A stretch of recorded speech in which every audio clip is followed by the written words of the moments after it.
Don't brag too much in front of a client.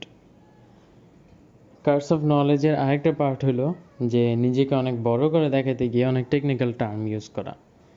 হ্যাঁ, আমরা যখন বেশি টেকনিক্যাল টার্ম ইউজ করি কোনো একটা নন টেকনিক্যাল ক্লায়েন্টের সামনে, তখন ওই ক্লায়েন্টটা অ্যাকচুয়ালি লেফট আউট ফিল করে অ্যান্ড ও ভাবে যে হি ইজ বিং ট্রিকড।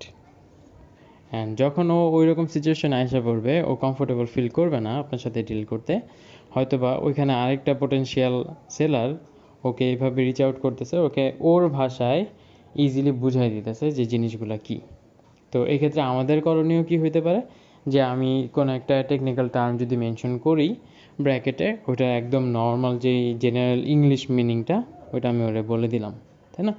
যেমন হইতে পারে যে হাই কনভার্টিং মানে কি, তাই না? এটা অবশ্য অনেকে জানে হাই কনভার্টিং মানে কি। বা ধরুন আমি জাস্ট বললাম যে আরওআই বেটার হবে, ব্র্যাকেটে আমি লিখে দিলাম যে রিটার্ন অন ইনভেস্টমেন্ট, তাই না? তারপরে সিটিআর, তারপরে সিপিসি, এগুলো আমি জাস্ট ব্র্যাকেটে লিখে দিই যে জিনিসটা আসলে কী, তাই না? এই জিনিসগুলা ইন ডিটেলসে আমি যদি ফোকাস করি, তাহলে দেখবেন যে ক্লায়েন্ট কমফোর্টেবল ফিল করবে অ্যান্ড ক্লায়েন্ট বুঝবে যে হ্যাঁ, আপনি ওকে বোঝানোর জন্য খুব সহজভাবে ওরে বুঝাই বলতেছেন টেকনিক্যাল টার্মগুলা, যেটা ওরা আরও বেশি ওয়েলকাম করে। এখন আপনি নিজেকে বড় দেখাইতে গিয়ে, ব্র্যাক করতে গিয়ে যদি আপনি এমন এমন টেকনিক্যাল টার্ম ইউজ করেন যেটা ক্লায়েন্ট জানেই না, ও ভাববে যে ওরা এমন একটা মূলা খাওয়ানো হইতেছে যেটার ব্যাপারে ও জানেই না।